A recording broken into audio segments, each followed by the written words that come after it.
Suas Bíblias na primeira epístola de Pedro, capítulo 1. Primeira de Pedro, capítulo 1. Nós vamos ler os versículos 10, 11 e 12. Primeira de Pedro 1, 10, 11 e 12. Diz a palavra de Deus. Foi a respeito desta salvação que os profetas indagaram e inquiriram, os quais profetizaram acerca da graça a vós outros destinada, investigando atentamente qual a ocasião ou quais as circunstâncias oportunas, indicadas pelo Espírito de Cristo que neles estava, ao dar de antemão testemunho sobre os sofrimentos referentes a Cristo e sobre as glórias que os seguiriam. A eles foi revelado que não para si mesmos, mas para vós outros, ministravam as coisas que agora vos foram anunciadas por aqueles que, pelo Espírito Santo enviado do céu, vos pregaram o Evangelho, coisas essas que anjos anelam perscrutar. Amém. Vamos orar. Senhor, Senhor nosso, eis-nos aqui, Senhor, aos teus pés mais uma vez. Depois, Senhor, de cantarmos a tua palavra e nos alegrarmos, ó Deus, é um momento, Senhor, de ouvirmos a tua voz. Então te pedimos que o Senhor fale por nosso intermédio para engrandecimento do teu Filho, para a salvação dos teus eleitos, para a edificação da tua igreja, amada e bendita. Senhor Deus, abre os olhos, abre os entendimentos. Dá ouvido, Senhor, para ouvir. Dá coração, Senhor, para receber a tua palavra. Sabemos, ó Senhor, da nossa incapacidade, então rogamos, Senhor, todo o auxílio do teu Espírito. Usa, Senhor, as nossas faculdades nesse momento. Nos dirige, Senhor. Nos dá essa condição para cumprirmos, ó Deus, com o que o Senhor destinou para nós. Obrigado, Senhor, pelo privilégio que o Senhor está nos dando de anunciar a verdade. Quando, ó Deus, vivemos num mundo de mentira, que o mundo jaz no maligno e o maligno é o pai da mentira. Por isso, ó Deus, digna-te, Senhor, de fazer prosperar a verdade nos corações dos ouvintes, no nome de Jesus. Amém. Irmãos, o título do sermão é Compreendendo o Valor da Graça Salvadora de Deus. Compreendendo o valor da graça salvadora de Deus. É fato, irmãos, que o valor que nós damos a muitas coisas, ou algumas coisas, é muitas vezes determinado pelas circunstâncias. Isso parece ser algo muito normal, natural. Nós valorizamos as coisas, damos valor, atribuímos um valor, dependendo das circunstâncias em que nós nos encontramos. Vejamos um exemplo.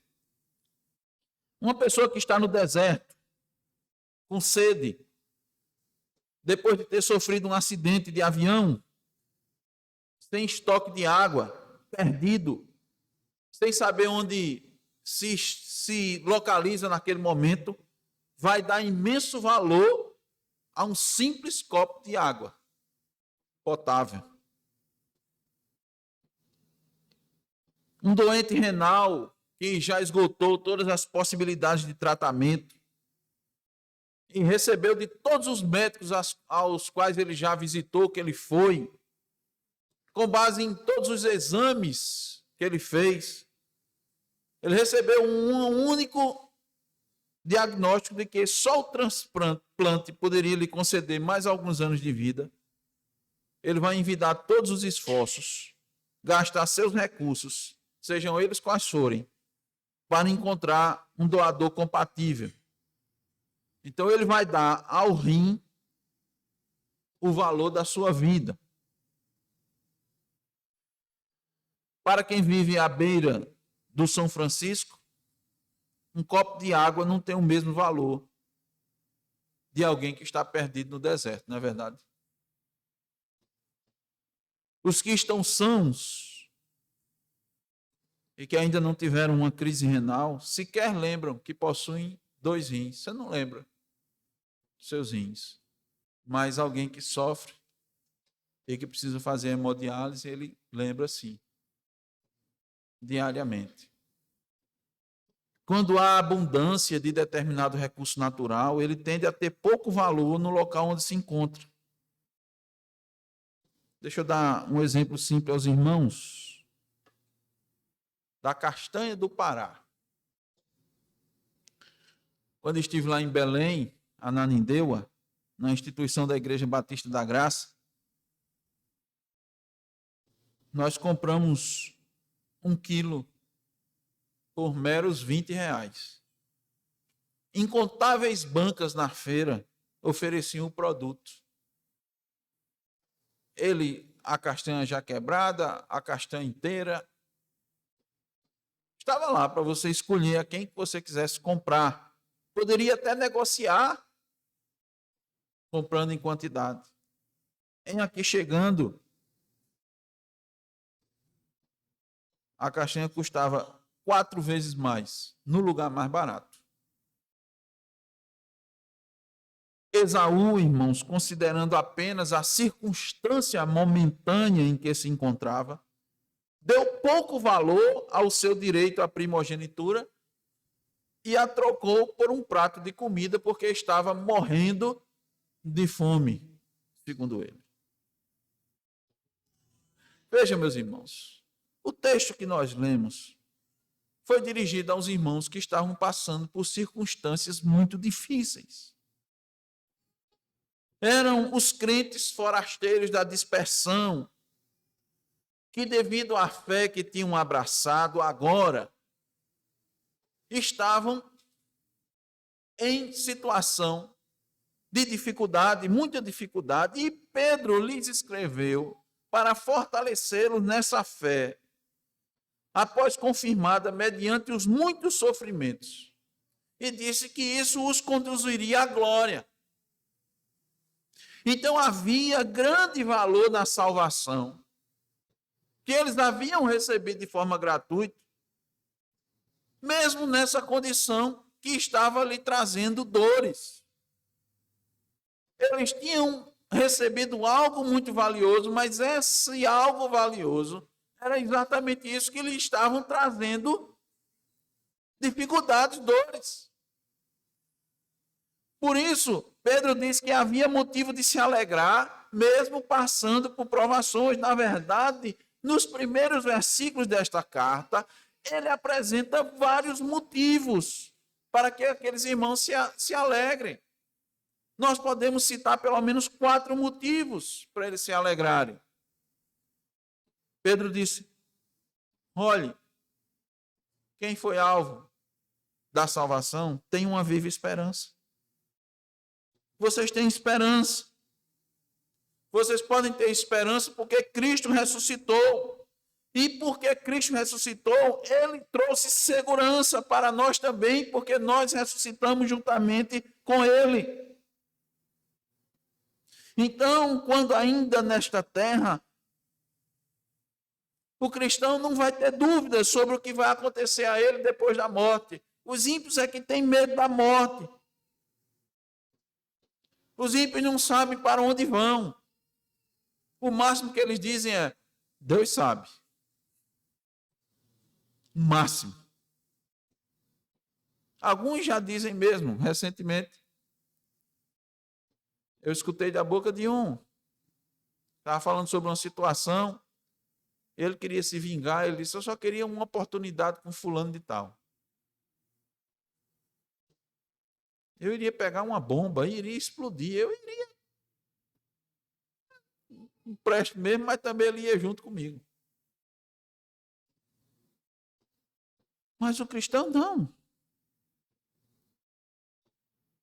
Ele sabe que sua esperança não depende da quantidade de coisas boas que ele fez nessa vida.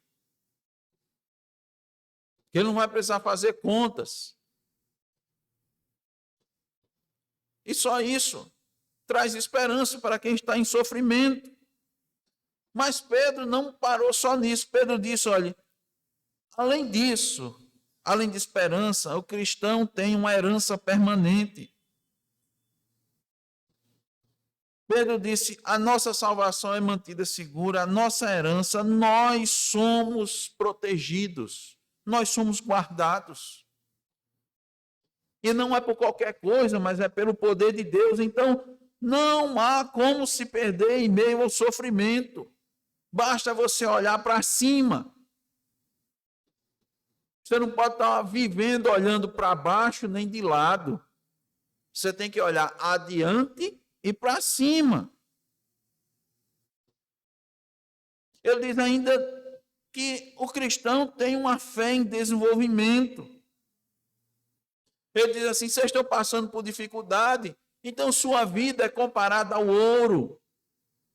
O ouro só pode ser puro depois que ele é tratado, provado, purificado. Mas é por meio do fogo. Então a fé é provada também no fogo ou pelo fogo do sofrimento. Você está passando por contratempos, por dificuldades, por adversidades? Sua fé está sendo provada. Se você é um cristão verdadeiro, essa fé vai emergir mais forte, mais limpa, purificada. E por fim, nos primeiros versículos, Pedro ainda disse que o cristão tem o amor por Cristo confirmado. Ou seja, ele pode se alegrar porque ele é objeto do amor de Deus. Não porque ele fez alguma coisa, ele sabe que não fez nada para merecer o amor de Deus. A palavra nos diz, lá em 1 de João 4,19, nós o amamos porque ele nos amou primeiro. Então, há motivo para se alegrar. Depois de demonstrar todos esses motivos que os cristãos, que os eleitos de Deus têm para se alegrar por passar por muitas provações, Pedro se detém um momento para enfatizar àqueles irmãos o valor dessa salvação, que é a finalidade da fé. Olha aí no finalzinho do versículo 9 de 1 de Pedro 1. Hoje na sua Bíblia. Diz, obtendo o fim da vossa fé, a salvação da vossa alma. Então, com base nesse texto lido, irmãos, nós queremos trazer algumas maneiras de como o cristão pode compreender o valor da graça salvadora de Deus. Mesmo em meio a grandes dificuldades. A primeira razão é que você vai entender isso, você vai compreender o valor da graça salvadora, entendendo a grandeza dessa graça. Preste bem atenção. Compreendendo a grandeza dessa graça. Novamente, versículo 10. Foi a respeito dessa salvação que os profetas indagaram e inquiriram, os quais profetizaram acerca da graça a vós outros destinada. Pedro, irmãos, em outras palavras, está dizendo o seguinte. Irmãos queridos, eu sei bem que vocês estão passando por dificuldade. Mas eu quero lhes ajudar. Eu quero que vocês entendam que vocês têm algo muito valioso. Eu sei que vocês sabem que é valioso, mas eu acho que vocês não têm noção da grandeza desse valor. Da imensidão desse valor. As dificuldades, as provações, as perseguições, eles estão dificultando essa compreensão. Ele diz o seguinte, isso é tão grandioso, essa salvação, essa graça de Deus, a graça salvadora, é algo tão grandioso, que foi motivo de investigação pelos profetas. Então ele está dizendo, olha, vocês têm noção, eu vou buscar abrir a mente de vocês. Então os profetas, eles já tinham anunciado a vinda do Messias, o Salvador do povo. todos os profetas. Porque todas as profecias, elas apontavam para Jesus Cristo. E esse foi o desejo do Pai. Por quê? Porque a obra de Cristo foi grandiosa, é grandiosa, foi voluntária. Então, Paulo declara a exaltação de Cristo pelo Pai quando escreveu aos Colossenses, irmãos vão ver no primeiro capítulo, do versículo 12 ao 20. Paulo dizendo que foi do agrado do Pai que a plenitude habitasse no seu Filho. Então, acompanhe aqui comigo para os irmãos entenderem. O próprio Cristo mostrou aqueles discípulos assustados e desavisados. Veja, irmãos, como a dificuldade, ela turva o entendimento do cristão. Tinha uns 2 discípulos que estavam desolados, saíram de Jerusalém desolados. Foram para uma aldeia chamada Emaús. E precisou Cristo discorrer desde Moisés até os últimos profetas, que toda a Escritura falava a respeito dele e de tudo aquilo que lhes ia acontecer. Nós estamos estudando em Lucas que Cristo está instruindo, mostrando aos discípulos, aos apóstolos, preparando-os para a dificuldade. E os profetas já haviam dito isso. Os profetas falavam da obra redentora que ia trazer salvação ao seu povo, que ia estabelecer o seu reino, que iria derramar de forma abundante sua graça sobre os eleitos. E os profetas, eles buscavam conhecer e saber dessa ação maravilhosa, como ela ocorreria. Os profetas compreendiam o que eles estavam anunciando, irmãos. O profeta entendia. Ele sabia daquilo que estava falando. Ele sabia que o Messias viria. Mas não sabiam quando ele iria aparecer, em quais seriam as circunstâncias, como ia se dar aquele evento maravilhoso, se deram a investigar. Como isso ia se dar, como a salvação, como o Espírito ia ser derramado de forma tão abundante. Esses acontecimentos maravilhosos. Muitos povos iriam compreender. Então Pedro está dizendo, meus irmãos, vocês estão sendo alvo de algo que há muito havia sido profetizado. E a quem foi concedida a fé genuína, anelava por esse momento, aguardava a vinda do Messias e a manifestação dessa sua salvação. Isso tem um valor muito grande. Vamos trazer um exemplo de quem compreendeu isso muito bem. Lá em Lucas capítulo 2, do versículo 25 ao 32, um homem piedoso, temente a Deus. Ele entendeu isso muito bem. A narrativa diz assim: havia em Jerusalém um homem cujo nome era Simeão, e este era justo e temente a Deus, esperando a consolação de Israel. E o Espírito Santo estava sobre ele, e fora-lhe revelado pelo Espírito Santo que ele não morreria antes de ter visto o Cristo do Senhor. E pelo Espírito foi ao templo, e quando os pais trouxeram o menino Jesus, para com ele procederem segundo o uso da lei, ele então o tomou em seus braços e louvou a Deus e disse: agora, Senhor, despedes em paz o teu servo segundo a tua palavra, pois já os meus olhos viram a tua salvação, a qual tu preparaste perante a face de todos os povos, luz para iluminar as nações e para a glória de teu povo Israel. O apóstolo Pedro estava querendo dizer aos irmãos que estavam sofrendo era que a sua presente e momentânea situação de aflição não era nada frente à grandeza daquilo que eles estavam já desfrutando.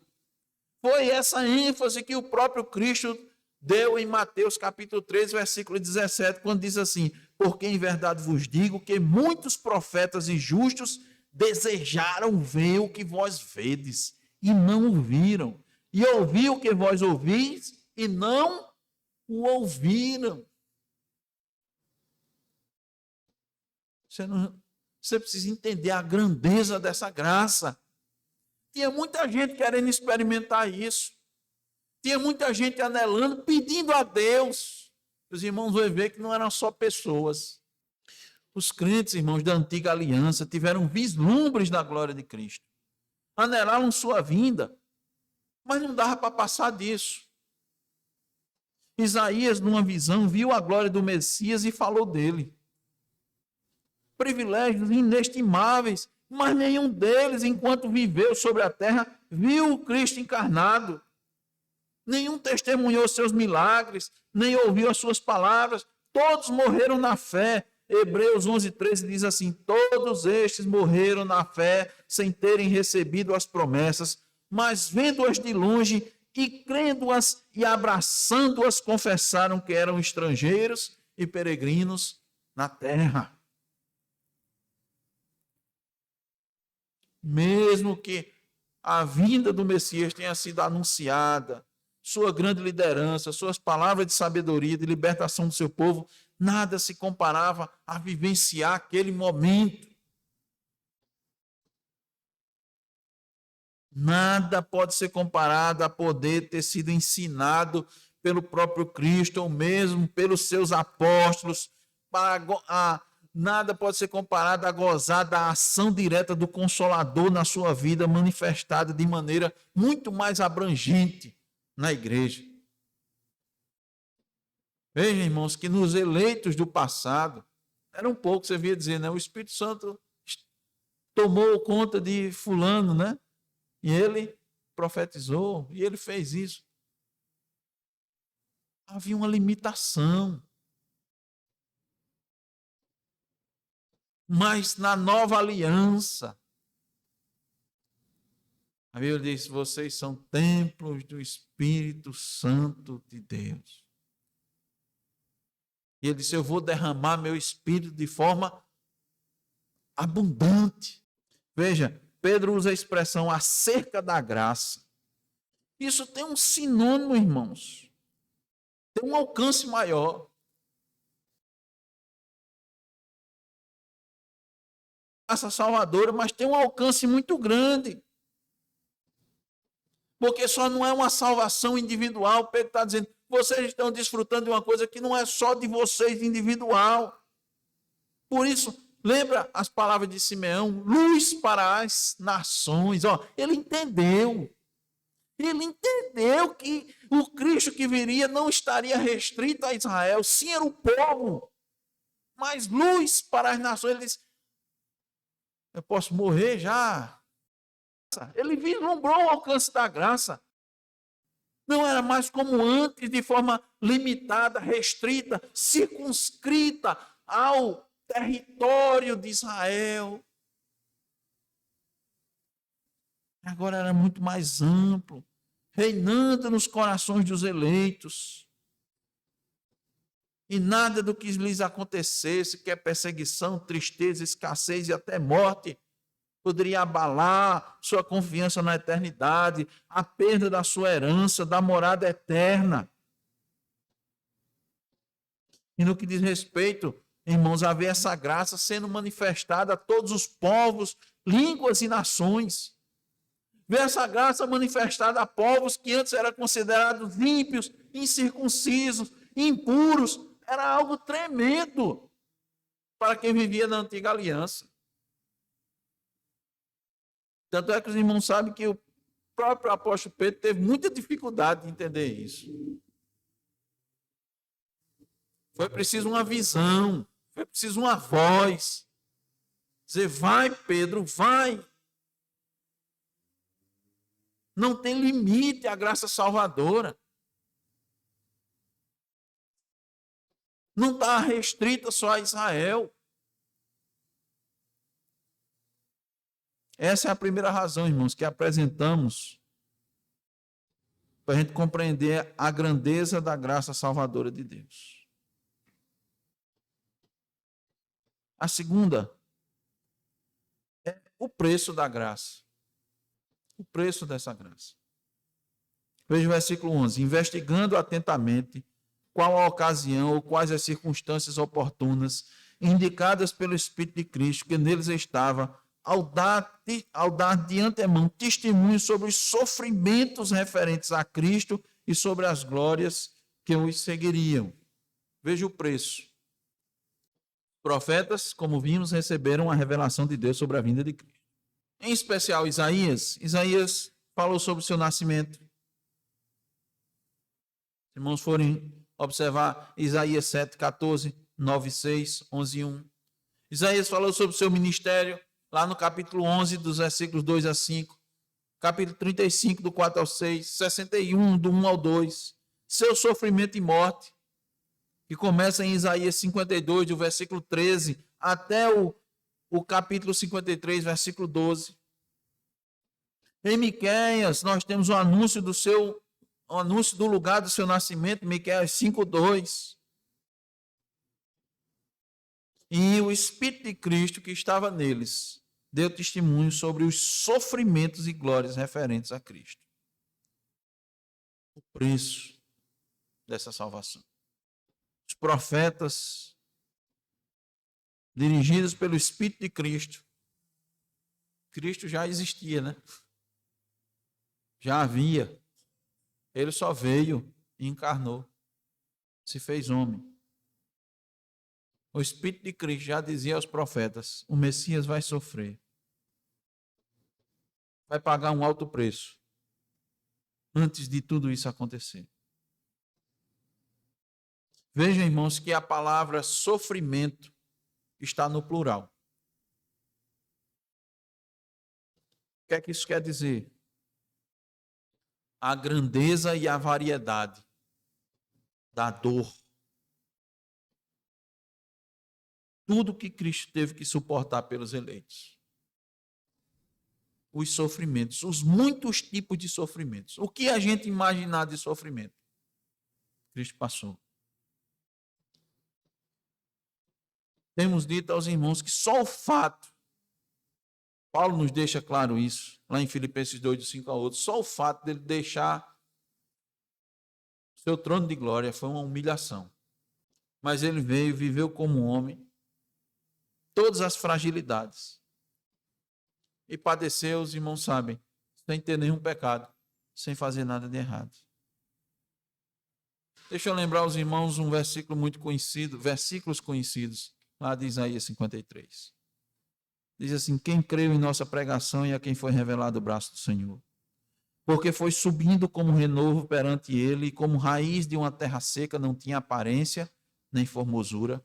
Olhámo-lo, mas nenhuma beleza havia que nos agradasse. Era desprezado e o mais rejeitado entre os homens, homem de dores, que sabe o que é padecer. E como um de quem os homens escondem o rosto, era desprezado, e dele não fizemos caso. Certamente, ele tomou sobre si as nossas enfermidades e as nossas dores levou sobre si. E nós o reputávamos por aflito, ferido de Deus e oprimido. Lá em Marcos 14, ele também nos mostra que ele suportou a ira do Pai. Os sofrimentos estão todos relacionados. Quando Pedro fala de sofrimentos, ele está falando sobre tudo isso. Lucas 14, a partir do 32, diz assim: então foram a um lugar chamado Getsêmani. Ali chegados, disse Jesus a seus discípulos: assentai-vos aqui enquanto eu vou orar. E levando consigo a Pedro, Tiago e João, começou a sentir-se tomado de pavor e de angústia e lhes disse: a minha alma está profundamente triste até a morte. Ficai aqui e vigiai. E adiantando-se um pouco, prostrou-se em terra e orava para que, se possível, lhe fosse poupada aquela hora. E dizia: Abba, Pai, tudo te é possível. Passa de mim este cálice, contudo, não seja o que eu quero, e sim o que tu queres. O preço da salvação daqueles irmãos estavam desfrutando. Ele está dizendo: meus irmãos, o sofrimento que vocês estão passando não podem se comparar aos sofrimentos de Cristo Jesus. Não tem como se comparar. Avaliem o valor da graça salvadora sobre a vida de vocês. Mas Pedro também nos diz, irmão, no final do versículo 11, que as glórias o seguiriam. Isso é para dar esperança àqueles irmãos também. Sem cruz não há glória. Essa mensagem parece ser estranha nos nossos dias. Eu preciso enfatizar isso. As pessoas querem glória, querem sucesso, querem ser bem-sucedidas, querem sua vitória, querem sua bênção. Mas não querem sofrimento. Os cristãos não querem dor. Os cristãos não querem cruz. Eles querem pular as etapas. Passar de nível. Level up. Bem rapidamente. As glórias seguiriam. Só depois do sofrimento. Só depois da dor. Só depois de pagar o preço. A glória da ressurreição, da ascensão, de seu retorno à terra. Que ele vai voltar. E quando ele voltar, vai ser com o alarido da trombeta dos anjos, com todo o poder, todo olho verá, toda a língua vai confessar. Pedro está dizendo, meus irmãos, a cruz tem sido, desde o início, o caminho para a vitória. Para você ser vitorioso,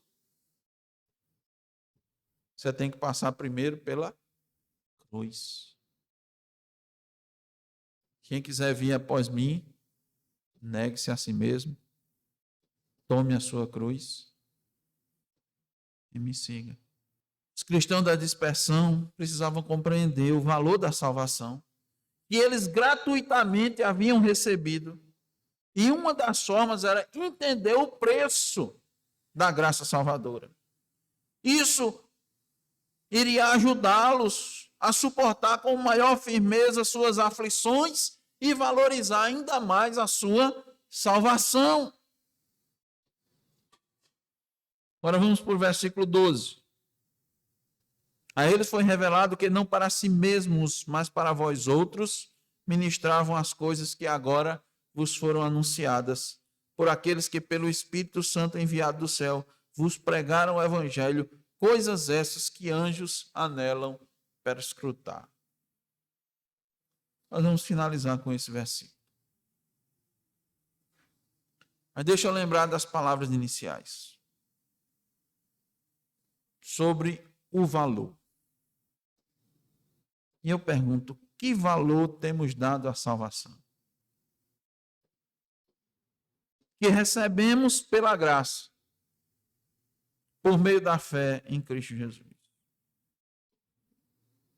Pedro, com esse versículo, está dizendo àqueles irmãos que as coisas que os profetas anunciaram, eles não puderam desfrutar, porque não seriam concretizados no tempo deles, na antiga aliança e sim na nova.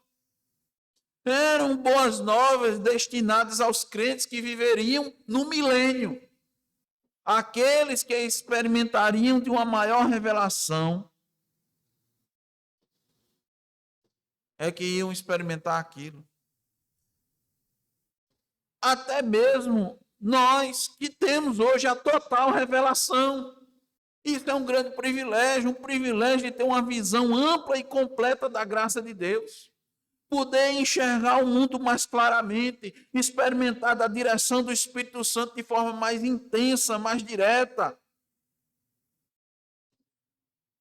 Isso é de tal maneira, irmãos, que Pedro nos diz que os anjos que ficam no céu ficam ansiosos para ver isso. Eles ficaram ansiosos. Será que assim a gente tem uma noção melhor do que a graça salvadora de Deus? A gente fala tanto da graça, né? Pela graça sois salvos. A gente sabe disso.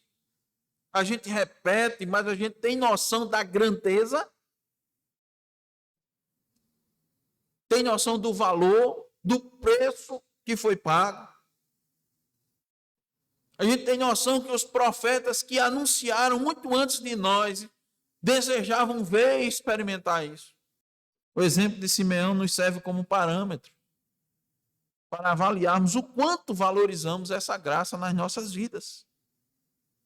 Ao tomar Cristo nos braços, ele disse que já poderia morrer. Ele disse, eu já posso.